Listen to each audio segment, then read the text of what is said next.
ઘણી ખમા મારા દીકરા, તને ઘણી ખમા. તારી અખંડ ભક્તિ જોઈ હું રાજી થઈ. હું તમારા વડવાના બોલે બંધાણી.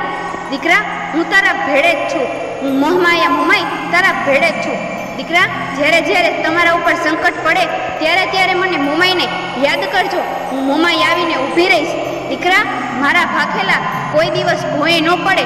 હું મનસાગરી મોમાઈ એકવાર બોલું એ બીજું ન બોલું. દીકરા, જે કરો એ શ્રદ્ધાથી કરો. જે કોઈ મારી ભક્તિ કરે એની મનોકામના પૂરી થાય. દીકરા, હું સદા તારા હારે જ છું. દીકરા, તારા હારે જ છું. જય હો માં મોમાઈ, તમારી જય હો. હા, આજ તો મારું જીવન ધન્ય થઈ ગયું. હે મોરા ગઢવારી મોમાઈ, આજ તો મારું જીવન ધન્ય થઈ ગયું. માં, ધન્ય થઈ ગયું. તથાસ્તુ. સદા રાજી રે મારા દીકરા, સદા રાજી રે. ઘણી ખમમાં મારા દીકરા, તને ઘણી